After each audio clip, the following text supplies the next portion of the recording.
গত ভিডিওতে আমি আপনাদেরকে দেখাইছি যে এনসেম্বল মেথডস কিভাবে কাজ করে এবং একটা এনসেম্বল অ্যালগরিদম আসলে কি, এবং আমার মনে হয় যে আপনাদেরকে এখন একটা এনসেম্বল অ্যালগরিদমের সাথে পরিচয় করায় দেওয়া উচিত। এবং সেই অ্যালগরিদমটার নাম হচ্ছে র্যান্ডম ফরেস্ট। এই অ্যালগরিদমটা আমার সবচেয়ে ফেভারিট অ্যালগরিদম। এটা নিয়ে আমি সবচেয়ে বেশি গুতাগুতি করছি এবং এটার ভেতরে যা জিনিসপাতি আছে সেগুলো নিয়ে ধরতে গেলে আমি অন্য লেভেলের রিসার্চ করে ফেলছি। আসলে অত বেশিও রিসার্চ করিনি, আমি এখনও শিখতেছি ভাই, সত্যি কথায়। সো এদিক থেকে র্যান্ডম ফরেস্ট অ্যালগরিদম নিয়ে আপনাদের সাথে কথা বলার জন্য এই সিরিজে আমি অনেক দিন ধরে ওয়েট করতেছি। অলমোস্ট 75টার মতো ভিডিও হয়ে গেছে অ্যান্ড ফাইনালি র্যান্ডম ফরেস্ট নিয়ে আপনাদের সাথে কথা বলার সুযোগ হয়ে গেছে আমার, এবং খুবই এক্সাইটেড। আমি আশা করি এই ভিডিওতে আমি আপনাদেরকে ভুলভাল বুঝাবো না এবং আপনারাও ভুলভাল ইনফরমেশন নিয়ে র্যান্ডম ফরেস্ট শিখবেন না। সো এই ক্ষেত্রে র্যান্ডম ফরেস্ট একটা এনসেম্বল অ্যালগরিদম, এবং এনসেম্বল অ্যালগরিদম যেহেতু, এটার অবশ্যই একটা বেস স্ট্যান্ডঅ্যালোন অ্যালগরিদম থাকতে হবে, এবং সেই অ্যালগরিদমের নাম হচ্ছে ডিসিশন ট্রি। এবং এই অ্যালগরিদমটা আমি আপনাদেরকে ধরতে গেলে কয়েকদিন আগেই দেখাইছি, এবং আশা করি আপনারা আগের ভিডিওগুলো এই সিরিজের ফলো করতেছেন এবং আপনারা জানেন যে ডিসিশন ট্রি কিভাবে কাজ করে এবং আমরা ডিসিশন ট্রিকে কিভাবে ইমপ্লিমেন্ট করতে পারি। তো যদি আপনারা পূর্ববর্তী ভিডিওগুলো না দেখা থাকেন তাহলে আমার মনে হয় আপনারা আমার চ্যানেলে নতুন। সো এই ক্ষেত্রে আসসালামু আলাইকুম এভরিওয়ান, কি অবস্থা সবার? আশা করি সবাই ভালো আছেন, সুস্থ আছেন, সুন্দর আছেন। আমিও আলহামদুলিল্লাহ ভালো আছি। ওয়েলকাম টু মাই চ্যানেল, যেখানে আমি নিজে শিখি এবং আপনাদেরকে শেখাই। আমার একটা ডিসকর্ড সার্ভার আছে, আপনারা চাইলে সেখানেও জয়েন করতে পারেন। এবং আজকে আমরা জানবো র্যান্ডম ফরেস্ট অ্যালগরিদমটা কিভাবে কাজ করে। র্যান্ডম ফরেস্ট অ্যালগরিদমটা একটা এনসেম্বল অ্যালগরিদম, এই ভিডিওর শুরুতেই আমি বলছি। যেহেতু এটা একটা এনসেম্বল অ্যালগরিদম, সেহেতু এই অ্যালগরিদমের একটা বেস থাকতে হবে এবং সেটার নাম হচ্ছে ডিসিশন ট্রি। এবং আমরা জানি যে একটা এনসেম্বল অ্যালগরিদম কাজ করার জন্য অনেকগুলা বেস মডেলকে তৈরি করতে হবে। সো আমি ডিসিশন ট্রি লেখাটাকে সরায় দিব এবং ডিসিশন ট্রিকে জাস্ট ডিটি আকারে রিপ্রেজেন্ট করব। এখানে আমি কয়েকটা ডিসিশন ট্রিকে নিয়ে নেওয়ার চেষ্টা করি। আমি এখানে 5টা ডিসিশন ট্রিকে নিয়ে নিছি এবং এই 5টা ডিসিশন ট্রিকে র্যান্ডম ফরেস্ট অ্যালগরিদম একটা ডাটা সেটের উপরে ট্রেন করবে, এবং ট্রেন করার পর প্রত্যেকটা মডেল থেকে প্রেডিকশনগুলোকে নিয়ে নিবে, এবং সবগুলা প্রেডিকশনের অ্যাভারেজ অথবা মেজরিটি হবে আমাদের র্যান্ডম ফরেস্ট অ্যালগরিদমের মেইন প্রেডিকশন। অ্যাভারেজটা হবে যদি আপনার ডিসিশন ট্রি রিগ্রেশন ডাটাকে প্রেডিক্ট করে, আর মেজরিটি ভোটিংটা হবে যদি আপনার মডেলটা ক্যাটাগরিক্যাল ডাটাকে প্রেডিক্ট করে। সো এদিক থেকে কেল্লিগা জানি এই সেম প্রসেসটা একটু চিনা মনে হইতেছে। আগে থেকেই মনে হয় যে এই জিনিসটা আমরা শিখছি। এটার সাথে এনসেম্বল মেথডগুলোর কোনটার সাথে মিল যায় সবচেয়ে বেশি? ভিডিওটা একটু পজ করে কিছুক্ষণ ভাবেন। আশা করি আপনারা ভিডিওটা পজ করে ভাবছেন। খুব সুন্দরভাবে এটার সাথে আমাদের প্রথম এনসেম্বল মেথডের সবচেয়ে বেশি মিল আছে, যেটার নাম হচ্ছে bagging method. So random forest হচ্ছে bagged decision tree, that's it. And আমি ভিডিওটা এখানেই শেষ করে দিতে পারি। আশা করি আপনারা র্যান্ডম ফরেস্ট অ্যালগরিদমটা বুঝে গেছেন। পরের ভিডিওতে আমি আপনাদেরকে প্র্যাকটিক্যালি দেখানো শুরু করতে পারি। না ভাই, এখনো অনেক ডিপ জিনিসপাতি বাকি আছে। জিনিসটা খুবই সিম্পল, একেবারে মেইন কনসেপ্ট এইটাই। আমরা অনেকগুলা ডিসিশন ট্রিকে বানাবো, সবগুলা ডিসিশন ট্রিকে ডাটার উপরে ট্রেন করব, সেটা থেকে আমাদের কাছে যা প্রেডিকশন আসবে, রিগ্রেশন ডাটার জন্য আমরা অ্যাভারেজটাকে নিব, অথবা যদি ক্যাটাগরিক্যাল ডাটা হয় তাহলে আমরা মেজরিটি ভোটিং এর মাধ্যমে মেজরিটি এলিমেন্টটাকে নিয়ে নিতে পারি। কিন্তু এটার ক্ষেত্রে অনেকগুলা প্রসেস আমাদের পার করতে হবে। যেহেতু আমরা আমাদের বেস অ্যালগরিদমকে কোনোভাবেই চেঞ্জ করতে পারি না, আমাদের এই বেস অ্যালগরিদমগুলো যেন একেবারে সুন্দরভাবে আমাদের ডাটা সেট থেকে ডাটাগুলোকে বুঝতে পারে, সেটার প্রসেস আমাদের নিজেদের করতে হবে ভাইয়ারা। সো এই দিক থেকে আমাদের কাজ হবে আমরা কিভাবে ডাটাটাকে আমাদের ডিসিশন ট্রিতে পাঠাবো এবং কিভাবে আমাদের ডিসিশন ট্রি এর প্রেডিকশনগুলো হবে, সেই ফুল প্রসেসটাই আপনাদেরকে আমি এখন একটু দেখানোর চেষ্টা করবো। সো আমি এই জিনিসটাকে একটু ক্লিন করে দেওয়ার চেষ্টা করব, এবং আমি আমাদের র্যান্ডম ফরেস্ট মডেলের একেবারে বেসিক স্ট্রাকচারটাকে এখানে রাইখা দিব। এবং প্রথম যে কাজটা আমাদের করতে হবে সেটা হচ্ছে আমাদের ডাটাকে র্যান্ডম স্যাম্পলিং করা। এখন র্যান্ডম স্যাম্পলিং নিয়ে আমি গত ভিডিওতে আপনাদের সাথে হালকা পাতলা কথা বলছি। এই ভিডিওতে আর একটু ডিপ ওয়েতে আপনাদের সাথে কথা বলতে হবে। ধরে নিই আমাদের ডাটা সেটে এক্স নামক একটা ফিচার সেট আছে, যে ফিচার সেটের ভেতরে আমরা এ বি সি ফিচার্সকে দেখতে পারি, এবং ওয়াই হচ্ছে আমাদের টার্গেট কলামটা। আমরা জানি যে আমাদের ডিসিশন ট্রি অ্যালগরিদম সবসময় আমাদের ফিচার সেট থেকে সবচেয়ে ভালো যে ফিচারটা আছে সেটাকে চুজ করে নিবে এবং সেটার সাপেক্ষেই ডিসিশন মেকিং শুরু করবে। তারপর তার কাজ হচ্ছে জাস্ট স্টেপ বাই স্টেপ সবচেয়ে ভালো ফিচারটাকে খুঁজে বের করা এবং সেটার সাপেক্ষে আবারও ডিসিশন মেক করা। সো এই ক্ষেত্রে আমরা যদি আমাদের ডিসিশন ট্রিগুলোতে সেম ডাটা পাঠাই তাহলে আমাদের কোনো লাভ হবে না। প্রত্যেকটা decision tree same to same output দিবে। সো আপনি এই জায়গায় 10টা রাখেন অথবা 100টা রাখেন, ডাজেন্ট ম্যাটার, আপনি আসলে একটা প্রেডিকশনই পাবেন, কারণ সবগুলা ডিসিশন ট্রি এর অ্যালগোরিদম সেম। সো এই ক্ষেত্রে প্রথম যে কাজটা আমরা করতে পারি সেটা হচ্ছে আমাদের ডাটা সেটটাকে র্যান্ডমলি স্যাম্পলিং করা। কিসের সাপেক্ষে? রো এর সাপেক্ষে। প্রথমত ধরে নেই যে আমাদের এ ফিচারের এরকম কিছু ভ্যালুজ আছে 1 থেকে 8 পর্যন্ত, এবং আমরা আমাদের এই ফিচারের কয়েকটা স্যাম্পলকে জাস্ট বাদ দিয়ে দিব। ধরে নেই আমি 3কে বাদ দিয়ে দিছি, আমি 6কে বাদ দিয়ে দিছি এবং আমি 8কে বাদ দিয়ে দিলাম। এতে করে কি হবে? আমাদের কোন ডিসিশন ট্রিটা কোন ডাটা সেটের উপরে ট্রেন্ড হবে সেটা আমরা বুঝতে পারবো না, এবং এটা আমরা প্রত্যেকটা ডিসিশন ট্রি এর ক্ষেত্রেই করব। সো এই ডিসিশন ট্রি এর জন্য যদি আমরা এই কয়টা এলিমেন্টকে বাদ দিই তাহলে আমরা অন্য ডিসিশন ট্রি এর জন্য অন্য এলিমেন্টকে বাদ দিব, অ্যান্ড আমরা প্রত্যেকটা ডিসিশন ট্রি এর জন্য আমাদের ফিচারের স্যাম্পল সাইজকে সমান রাখার চেষ্টা করব। তো এই ক্ষেত্রে শুরুতে আমাদের ফিচারের ভেতরে বিশেষ করে এ ফিচারে আমরা দেখতে পারতেছি যে ভ্যালু আছে 8টা, আমরা 8টা ভ্যালুকেই রাখার চেষ্টা করব, কিন্তু কয়েকটা ভ্যালুকে বাদ দিয়ে আমরা এই সকল রিমুভ করা ভ্যালুর জায়গাতে কিছু ভ্যালুকে রিপিটেড বসায় দিব। যেমন আমি 3 এর জায়গাতে এখানে বসায় দিতে পারি 4কে, 6 এর জায়গাতে আমি 5কে বসায় দিলাম এবং 8 এর জায়গাতে আমি 7কে বসায় দিলাম। এবং এতে করে কি হবে? আমার ডিসিশন ট্রিটা হালকা করে একটু বায়াসড হয়ে যাবে। কোন কোন ভ্যালুর সাপেক্ষে বায়াসড হবে? 4, 5 এবং 7 সাপেক্ষে। এবং আমার এই ডিসিশন ট্রিটা এই 4, 5 এবং 7 প্যাটার্নটা একটু ভালোভাবে বুঝতে পারবে। সেম টু সেম কাজটা ডিটি এর ক্ষেত্রে হবে, তারপরে এই ডিটি এর ক্ষেত্রে হবে, এই ডিটি এর ক্ষেত্রে হবে এবং এই ডিটি এর ক্ষেত্রে হবে। এবং প্রত্যেকটা ডিসিশন ট্রি এর ক্ষেত্রে আমাদের এই র্যান্ডম স্যাম্পলিং এর কারণে কি হবে যে প্রত্যেকটা ডিসিশন ট্রি কোনো একটা ভ্যালুর প্যাটার্নকে একটু ভালোভাবে শিখবে এবং কোনো একটা ভ্যালুর প্যাটার্নকে একটু খারাপভাবে শিখবে। এবং আপনাদের মনে হতে পারে যে এই জিনিসটা তো খারাপ ভাই, কোনো একটা ভ্যালু যদি খারাপভাবে শিখে একটা ডিসিশন ট্রি তাহলে তো হইতেছে না, তাহলে তো আমার ওই ডিসিশন ট্রিটা খারাপ রেজাল্ট দিবে। হ্যাঁ, কিন্তু আমাদের এই র্যান্ডম ফরেস্ট অ্যালগরিদমের উদ্দেশ্য একটা ডিসিশন ট্রিকে ব্যবহার করা না, সবগুলাকে মার্জ করার মাধ্যমে একটা ভালো প্রেডিকশনে উপনীত হওয়া। সো ইন দি এন্ড এই ডিসিশন ট্রিটা যদি 5কে ভালোভাবে প্রেডিক্ট করতে পারে তাহলে এটা ভালো, যদিও সে 1, 2, 3, 4, 6, 7, 8কে ভালোভাবে পারে না, কিন্তু এই ডিসিশন ট্রিটা কিন্তু 5কে ভালোভাবে প্রেডিক্ট করতে পারে।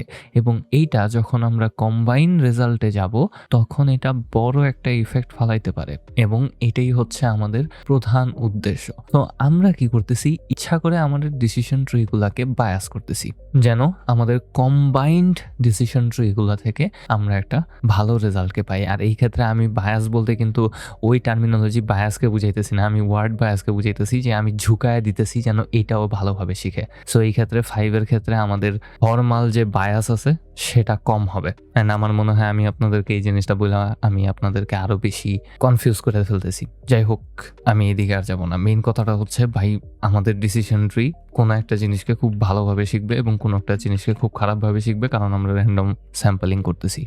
এবং এই র্যান্ডম স্যাম্পলিং করার সময় আমরা এই যে বাদ দেওয়ার প্রসেসটা আছে সেটাকে একটা নাম দিতে পারি, যেটার নাম হচ্ছে আউট অফ ব্যাক, এবং এটা পরবর্তীতে কাজে লাগবে।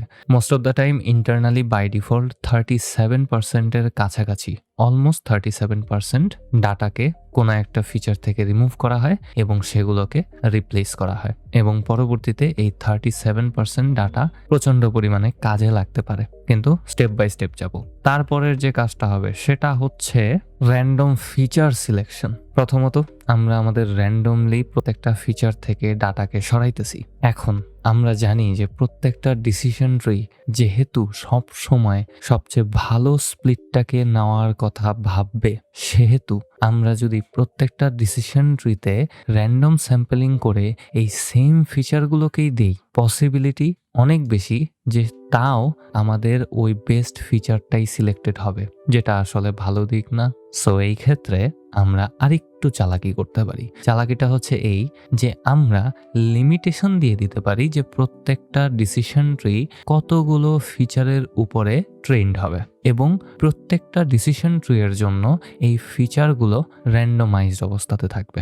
এই ফিচার সিলেকশনের জন্য সুন্দর একটা ম্যাথমেটিক্যাল ফর্মুলা আছে। আমরা ক্লাসিফিকেশনের জন্য রুট ওভার নাম্বার অফ ফিচারকে সিলেক্ট করতে পারি, যেটা হবে আমাদের লিমিট। সো এই ক্ষেত্রে আমাদের কাছে মোটমাট 3টা ফিচার আছে, এবং 3কে যদি রুট করি তাহলে 1 পয়েন্ট সামথিং আসবে। আমি ধরে নিলাম 2টা। সো আমাদের প্রত্যেকটা ডিসিশন ট্রি 2টা ফিচারের উপরে ট্রেন্ড হতে পারে। সো র্যান্ডমলি 2টা ফিচার সিলেক্টেড হবে এবং সেগুলোর ক্ষেত্রে র্যান্ডম স্যাম্পলিং অ্যাপ্লাইড হবে, এবং আমাদের এই ডিসিশন ট্রিটা ট্রেন হলো সেম টু সেম কাজটা এখানে হবে, সেম টু সেম কাজটা এখানে হবে, সেম টু সেম কাজটা এখানেও হবে, এবং সেম টু সেম কাজটা এখানেও হয়ে যাবে। সো এখন কি হইলো যে আমরা এই র্যান্ডম ফিচার সিলেকশনের মাধ্যমে আমাদের ডিসিশন ট্রিগুলোকে একে অপর থেকে খুব ভালোভাবে ডিফারেন্সিয়েট করতে পারতেছি, এবং প্রত্যেকটা ডিসিশন ট্রি এখন আর শুধুমাত্র এই একটা বেস্ট ফিচারের উপরে রিলাই করবে না, এদেরকে জোর করে অন্য বেস্ট ফিচার খুঁজতে হবে। এবং এতে করে আমরা আরও একটা কাজ করতেছি, সেটা হচ্ছে যে আমরা অন্যান্য খারাপ ফিচার অথবা ইমপিওর ফিচারগুলো থেকেও প্যাটার্ন খুঁজে বের করার চেষ্টা করতেছি। এটাকে প্যাটার্ন এক্সট্রাকশন বলা হয়। আমরা জোর করে প্যাটার্নগুলোকে নিয়ে আসতেছি যে দে ভাই দে, তোর যত প্যাটার্ন আছে আমার ভিতরে ঢুকায় দে। অ্যান্ড এটা হচ্ছে ক্লাসিফিকেশনের জন্য। আমরা নাম্বার অফ ফিচারকে রুট করলে যে সংখ্যাটা পাবো সেটার হবে আমাদের ফিচার সংখ্যার লিমিট, যে আমাদের ডিসিশন ট্রিগুলো কতগুলো ফিচারকে র্যান্ডমলি সিলেক্ট করতে পারে। যদি এটা রিগ্রেশন হয় তাহলে আমরা নাম্বার অফ ফিচারকে, আমি এটাকে এনএফ আকারে লিখলাম, 3 দিয়ে ভাগ করে দিতে পারি। যদি আমাদের টার্গেট কলামের ভ্যালু রিগ্রেশন ডাটা হয় তাহলে আমরা আমাদের এই ফিচারের সংখ্যাকে 3 দিয়ে ভাগ করলে যে নাম্বারটা পাবো ওইটাই হবে আমাদের প্রত্যেকটা ডিসিশন ট্রি এর ফিচার লিমিট। র্যান্ডমলি তত সংখ্যক ফিচারই আমাদের ডিসিশন ট্রি নিতে পারবে এবং সেটার উপরেই ট্রেন্ড হবে। অ্যান্ড নাও এত কিছু হয়ে যাওয়ার পর আমাদের ডাটার প্রসেসিং শেষ। আমাদের ডিসিশন ট্রিগুলো এখন শেখা শুরু করতে পারে। আশা করি আমি আপনাদেরকে এই পর্যন্ত বুঝাইতে পারছি। আমাদের মডেলগুলো ট্রেন হওয়ার পর কি হবে সেটা এখন আপনাদেরকে দেখাইতে হবে। তো সেম টু সেম আগের মতোই আমাদের কাছে কিছু ফিচার্স আছে ABC, এবং আমাদের টার্গেট হচ্ছে Y, এবং এই ক্ষেত্রে আমাদের মডেলটা ওই রকম র্যান্ডম স্যাম্পলিং, র্যান্ডম ফিচার সিলেকশনের মাধ্যমে প্রত্যেকটা মডেলকে ট্রেন করে ফেলছে। এখন আমরা প্রেডিক্ট করব, এবং প্রেডিকশন করার সময় ধরে নিই যে আমাদের টার্গেট কলামটা হচ্ছে ক্লাসিফিকেশন ভ্যালু বিশিষ্ট। তো এই ক্ষেত্রে ওইটার ভিতরে 0 আর 1 আছে, এবং আমরা এখন আমাদের প্রত্যেকটা ডিসিশন ট্রি থেকে এই 0 এবং 1কে এক্সপেক্ট করতে পারি। সো প্রেডিক্ট করতে বললাম কোনো একটা ভ্যালুর সাপেক্ষে যেটা আমাদের মডেল আগে কখনো দেখে নাই, এবং দেওয়ার পর আমার প্রথম ডিসিশন ট্রিটা দিল 0, তারপরটা দিল 0, এরপরটা দিল 1, তারপরটা দিল 0, তারপরটা দিল 1। এবং এই ক্ষেত্রে আমরা আমাদের মেইন ডিসিশনটা পাবো কিভাবে? আমরা করব মেজরিটি ভোটিং। তো মেজরিটি ভোটিং কিভাবে কাজ করে? যেই ভ্যালুটা সবচেয়ে বেশি সেটাই হবে আমাদের প্রধান আউটকাম। সো এই ক্ষেত্রে 0 সবচেয়ে বেশি বার আছে, সো আমরা কম্বাইন করার পর যে রেজাল্টটা পাবো সেটা হবে 0, অ্যান্ড আমরা 0টাকে এখানে লিখে দিতে পারি। যদি আমাদের কাছে রিগ্রেশন ডাটা থাকে তাহলে জিনিসটা একটু ডিফারেন্ট হবে। রিগ্রেশন হলে আমাদের প্রত্যেকটা ডিসিশন ট্রি এর আউটপুট ধরে নিই আমি এখানে 1 দিতেছে, 2 দিতেছে, 3 দিতেছে, 4 দিতেছে, 5 দিতেছে, এই পুরোটার আমরা অ্যাভারেজ করে দিব। সবগুলা ভ্যালুকে যোগ করব এবং আমাদের মডেলের সংখ্যা দিয়ে বিয়োগ করে দেব। আমাদের মডেল আছে 5টা, সবগুলাকে যোগ করে দিই তাহলে আমি পাবো এখানে 15, 15/5 = 5। সো আমাদের প্রধান আউটকাম হবে 5, এবং এটা হচ্ছে অ্যাগ্রিগেশন প্রসেস। এটাকে আরেকটু সুন্দরভাবে বলতে গেলে আমি অ্যাগ্রিগেটিং প্রেডিকশনস বলতে পারি, কিন্তু অত কঠিন কঠিন ওয়ার্ডে যাওয়ার কোনো দরকার নেই। আমরা এক কথায় জাস্ট ক্লাসিফিকেশনের লেগা মেজরিটি ভোট করুম, রিগ্রেশনের লেগা গড় করুম, শেষ। অ্যান্ড তারপরে একেবারে ফাইনাল স্টেপ, যেটা আসলে এই প্রেডিকশন প্রসেসের ভেতরেই হয়। যখন আমরা আমাদের র্যান্ডম ফরেস্ট মডেল থেকে প্রেডিকশনটা করি তখন ইন্টারনালি এই প্রসেসটা কিভাবে হয় সেটা আপনাদেরকে বলে দিতে হবে। কারণ আপনারা জানেন যে ভাই যে প্রত্যেকটা ডিসিশন ট্রি এর ক্ষেত্রে র্যান্ডম ফিচার সিলেকশন হবে। সো এই ডিসিশন ট্রিতে B আর C আছে, ধরে নিলাম। এটাতে আছে এ বি, এটার ভেতরে আছে এ সি, এটার ভেতরে আছে ঘুরে ফিরে ওইডি বি সি এবং এসি। জাস্ট এখানে দিয়ে দিলাম র্যান্ডমলি সিলেকশন করার পর। এবং আমরা যখন এই মডেল থেকে প্রেডিক্ট করতে চাইবো, আমরা কিন্তু এভাবে ভাগ ভাগ করে দিতে পারি না। আমরা কিন্তু দিব এই 3টা ফিচারের ভ্যালুই। ইন্টারনালি আমাদের মডেলটার বুঝে নিতে হবে যে কোন ডিসিশন ট্রিতে কোনটা পাঠাইতে হবে এবং কোনটার প্রাধান্য বেশি হবে, এবং তখনই আসবে সেই OOB কনসেপ্টটা অথবা আউট অফ দ্য ব্যাগ কনসেপ্টটা, যেখানে আমরা প্রত্যেকটা ডিসিশন ট্রি এর জন্য অলমোস্ট 37% ডাটাকে আলাদা করে রাখছিলাম ইচ্ছা করে, যেন আমাদের ডিসিশন ট্রিগুলো কোনো একটা প্যাটার্নকে খুব ভালোভাবে ধরে নিতে পারে। সো আমরা যখন আনসিন ডাটাকে এখানে পাস করতেছি, তখন মাঝে মধ্যে এরকম হইতে পারে যে আমাদের একটা ডিসিশন ট্রি ওই আনসিন ডাটাটাকে আগে থেকেই দেখে রাখছে। এবং এতে করে কি হবে, যদি আমাদের এই ডিসিশন ট্রিটা ধরে নিই, এই ডিসিশন ট্রিটাই আমাদের ওই আনসিন ডাটাটাকে আগে থেকে দেখছে এবং সে ওই ডাটার প্যাটার্নটা খুব খারাপভাবে বুঝতে পারছে, তাহলে ডেলিবারেটলি আমাদের এই ডিসিশন ট্রিটা যে আউটপুটটা দিবে সেটা অবশ্যই খারাপ হবে এবং এটাকে আমরা অ্যাভয়েড করার চেষ্টা করব। সো এই ক্ষেত্রে এই আউট অফ ব্যাগের ভেতরে যে ডাটাগুলো আছে সেগুলোর ট্র্যাক রাখা হবে এবং ম্যাচ করে দেখা হবে যে কোন ডিসিশন ট্রি এর জন্য আউট অফ দ্য ব্যাগে কোন ডাটাটা আছে। যদি আমরা যে ডাটাটাকে পাস করছি সেটা আউট অফ দ্য ব্যাগে লাইকা থাকে, তাহলে আমরা বলতে পারি যে আমাদের ওই ডিসিশন ট্রিটা ওই ডাটাটাকে আগে থেকে কখনো দেখে নেই। সো আমার ডিসিশন ট্রিটা যে আউটপুটটা দেবে সেটা হবে তার নিজস্ব প্যাটার্ন অনুযায়ী এবং এটার ভেতরে কোনো বায়াস থাকবে না। কিন্তু আমাদের এই ডিসিশন ট্রিটার যে বাকি 63% ডাটা ছিল সেটার ভেতরে যদি কোনোভাবে এই ডাটাটা যেটা আমরা পাস করতেছি টেস্টিং এর জন্য সেটার ভ্যালু আগে থেকে থাইকা থাকে, তাহলে আমরা এই ডিসিশন ট্রিকে বাদ দিয়ে দিব ডিসিশন মেকিং প্রসেস থেকে। আমরা এটাতে পাস করব না, কারণ পসিবিলিটি আছে যে এইটা বেশি বায়াসড অথবা ওই ডাটার ব্যাপারে কিছুই জানে না। এবং আমরা এই জিনিসটা প্রত্যেকটা ডিসিশন ট্রি এর জন্য করব এবং যে সকল ডিসিশন ট্রি ট্রেন করার সময় আমরা এই আনসিন ডাটা যেটা দিয়ে টেস্ট করতেছি সেটাকে তার ট্রেনিং সেটে পাবো, আমরা সেই ডিসিশন ট্রিটাকে বাদ দিয়ে দিব এবং বাকি যে ডিসিশন ট্রিগুলো ছিল যেগুলো এর আগে কখনো সত্যি সত্যি ওই ডাটাটাকে দেখে নাই, তাদের আউটকামটাকে আমরা তখন অ্যাগ্রিগেট করব। সো এই ক্ষেত্রে আমাদের এই 2টা ডিসিশন ট্রি বাদ পড়ে গেল ধরে নিলাম, এবং আমরা এখানে আউটকাম পাইতেছি 2, 3 এবং 5। সো এই ক্ষেত্রে আমাদের অ্যাভারেজ আউটকাম কত হবে? 2 + 3 + 5 ডিভাইডেড বাই 3, এবং ইন দি এন্ড আমরা 3.33 এরকম একটা ভ্যালুকে পাবো। অ্যান্ড এটা ভালো কেন? আমরা একই সাথে অনেকগুলা জিনিসকে ঠেকাইতেছি।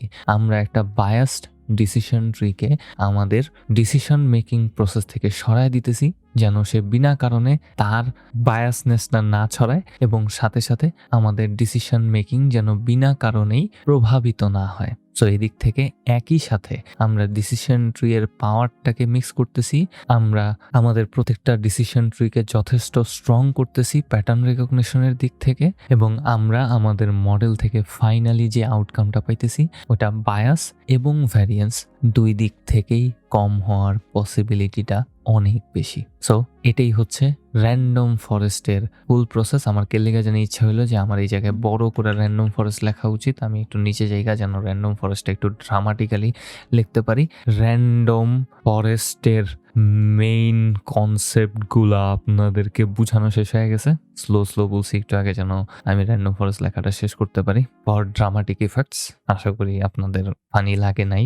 আমি কেলিগা জানি না, কয়দিন ধরে খুবই বাজে জোকস মারতেছি ভিডিওর মাঝখানে, I don't know Y, but I hope আপনাদের ভালো লাগছে এবং আই হোপ আপনারা র্যান্ডম ফরেস্টের ইন্টারনাল ওয়ার্কিংস এবং যত চাকুচি আছে সবকিছু বুঝা ফেলছেন। এবং যদি ভিডিওটা ভালো লেগে থাকে একটা লাইক করেন, একটা কমেন্ট করেন, একটা সাবস্ক্রাইব করেন, কারণ সাবস্ক্রাইব করলে আমার ভালো লাগে, আমার মনে শান্তি লাগে। পরবর্তী ভিডিওতে আপনাদের সাথে আবার কথা হবে।